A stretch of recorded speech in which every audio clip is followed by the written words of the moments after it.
Bismillahirrahmanirrahim. Assalamualaikum warahmatullahi wabarakatuh. Maha suci Allah, segala puji dan syukur kita panjatkan kehadirat Allah. Semoga kita selalu dalam bimbingan, rahmat dan ridho Allah subhanahu wa ta'ala. Subhanallah walhamdulillah, astagfirullah wallah, Allah.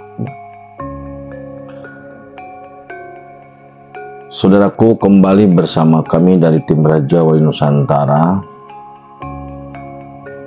yang sekarang rada lama upload videonya ya. Kami mohon maaf jika situasinya seperti ini. Kali ini kita akan membahas terkait dengan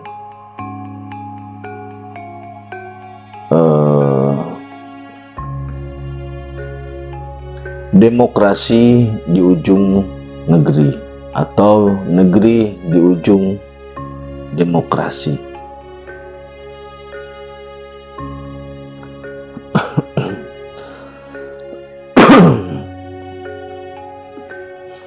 Demokrasi merupakan salah satu instrumen dalam membangun struktur pemerintahan. Demokrasi berpegang pada prinsip kedaulatan ada di tangan rakyat. Dalam sistem demokrasi memang kekuatan itu diserahkan kepada rakyat melalui mekanisme pemilihan umum.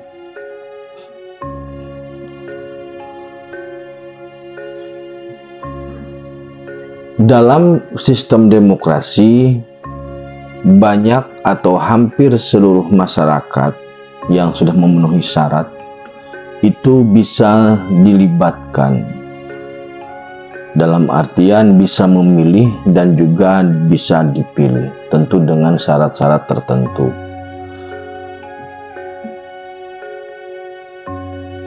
Instrumen ini di negara kita sudah berjalan sejak zaman kemerdekaan, walaupun memang memiliki karakter-karakter yang berbeda.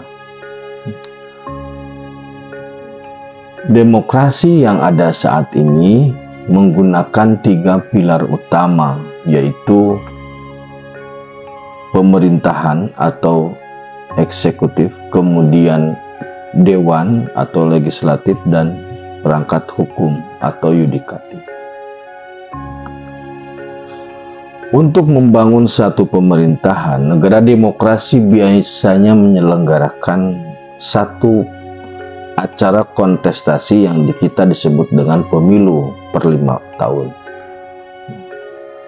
Dalam kontestasi ini, negara demokrasi biasanya membutuhkan anggaran yang cukup besar.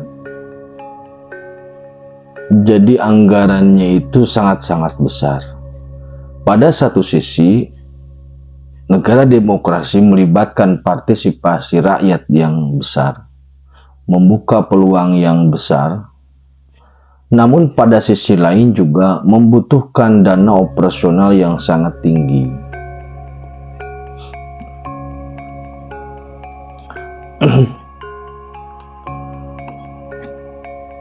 Di negara kita, rencana pelaksanaan kontestasi insya Allah akan dilaksanakan pada 14 Februari 2024 dengan seperti yang sudah kita ketahui lah, seperti itu. Nah, dalam beberapa kasus pemilu atau kontestasi ini memang ada dampak yang luar biasa. Maksudnya dalam beberapa kasus terjadi gesekan-gesekan. Namun alhamdulillah sampai saat ini di negara kita masih tetap dalam bingkai persatuan dan kesatuan.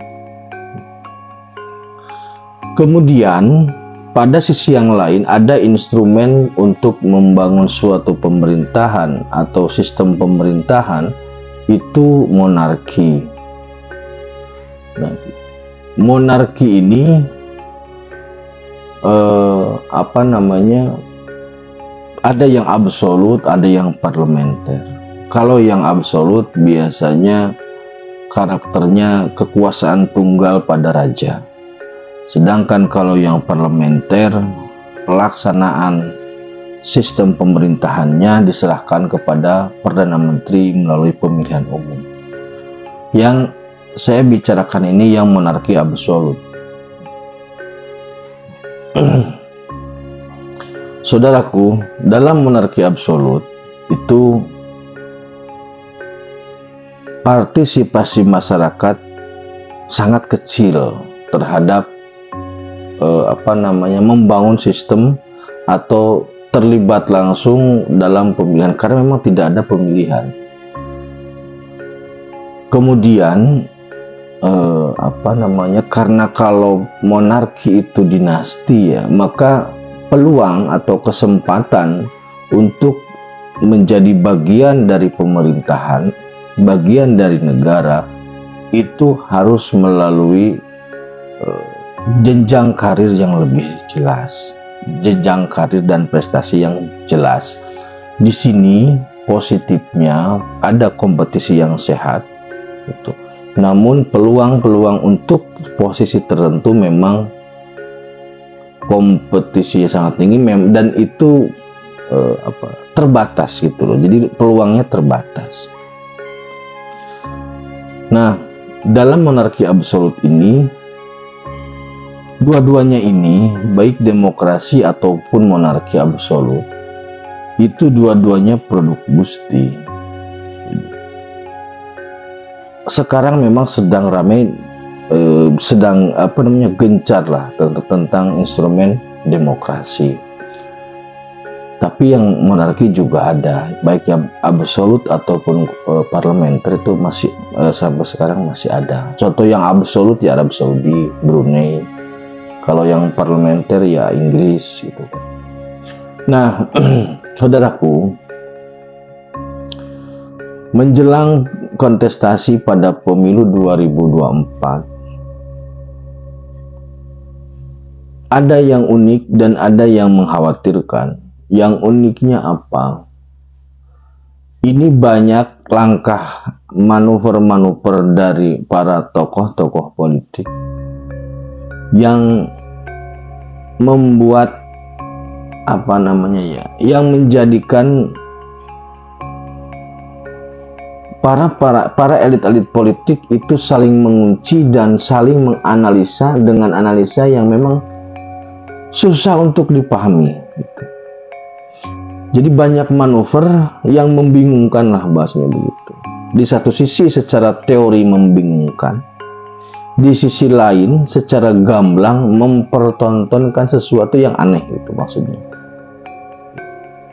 Jika pemilu sebelumnya koalisi itu adalah berbagi atau menyamakan beberapa platform, maka di momentum kontestasi besok ini tidak ada.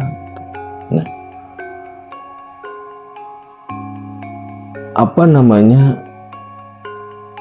analisanya susah selain saling menjatuhkan atau selain saling diskreditkan. Agak susah bagi saya untuk membangun analisa politiknya karena ini saling cross. Nah, namun masyarakat ketika melihat kontestasi ini membuat satu kesimpulan yang unik gitu. Artinya apa? Masyarakat sudah banyak, tidak semua, ada atau banyak yang menyimpulkan situasi ini aneh. Kemudian fenomena yang muncul pada momentum kontestasi besok atau pada situasi saat ini adalah dinasti politik. Padahal dari sebelum-sebelumnya memang di kita ini dinasti politik itu sudah ada. Di partai sudah ada, di beberapa partai sudah ada politik dinasti.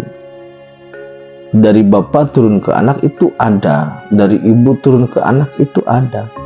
Tetapi memang masih dalam lingkup partai. Jadi seakan-akan partai itu kerajaan yang dia buat sendiri. Nah, kemudian ketika ternyata karakter dinasti itu masuk ke dalam sistem pemerintahan ini jadi sorotan.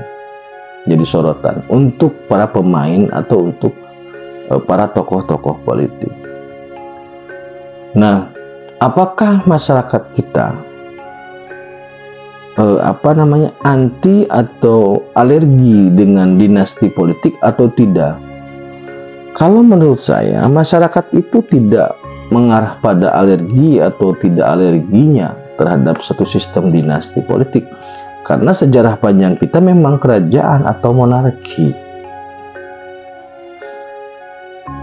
Namun karena keanehan situasi saat ini, terutama terkait dengan pasangan capres dan cawapres yang ada,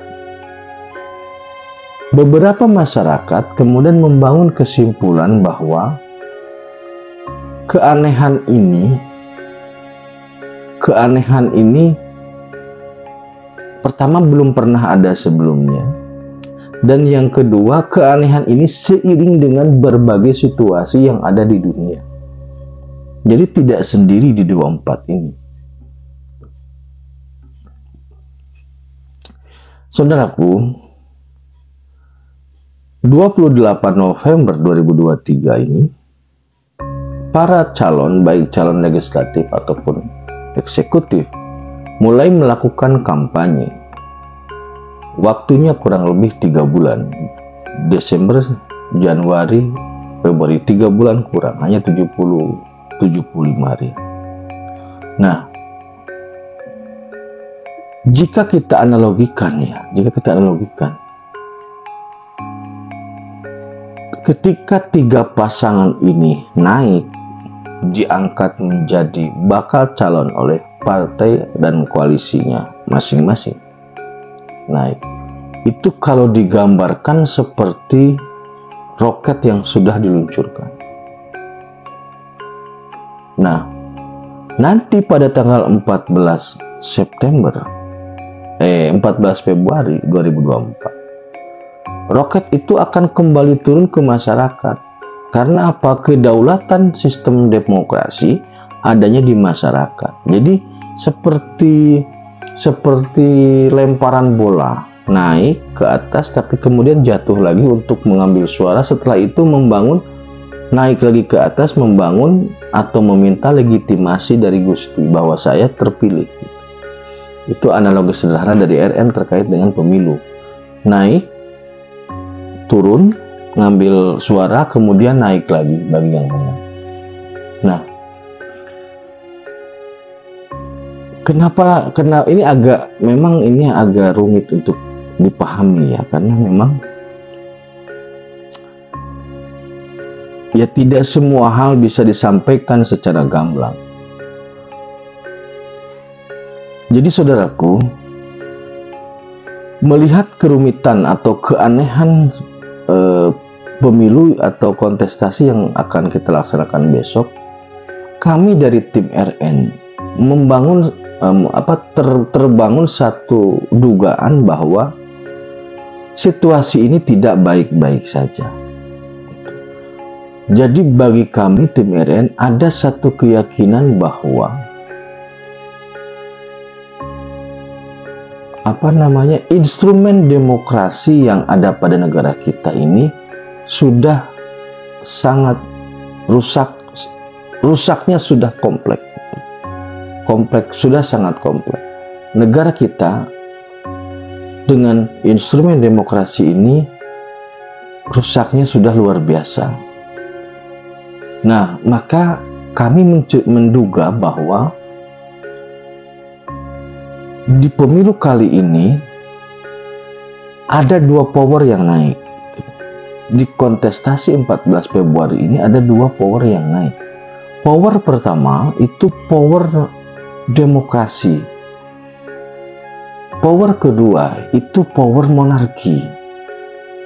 Nah, dua power ini naik berjalan tegak lurus ke atas. Tetapi untuk demokrasi harus turun lagi ke bawah untuk mengambil suara.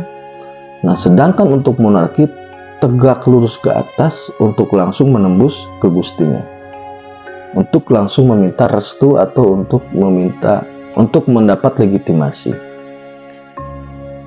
Penggambarannya agak rumit, namun pada prinsipnya adalah kami menduga 24 ini situasinya tidak baik-baik saja. Kita tetap berharap bahwa persatuan dan kesatuan tetap terjaga, tidak ada masalah, tidak ada konflik dan sebagainya.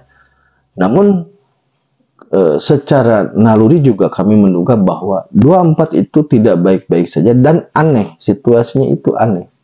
Jangan-jangan atau mungkin bisa jadi adalah 24 ini adalah demokrasi atau negeri di ujung demokrasi, atau demokrasi di ujung negeri. Bisa jadi ini adalah demokrasi di ujung negeri. Begitulah saudaraku, mungkin agak susah untuk dipahami ya. Memang narasinya agak berat. Terima kasih, mohon maaf. Tetap tingkatkan iman dan amal soleh. Akhirul kalam, assalamualaikum warahmatullahi wabarakatuh.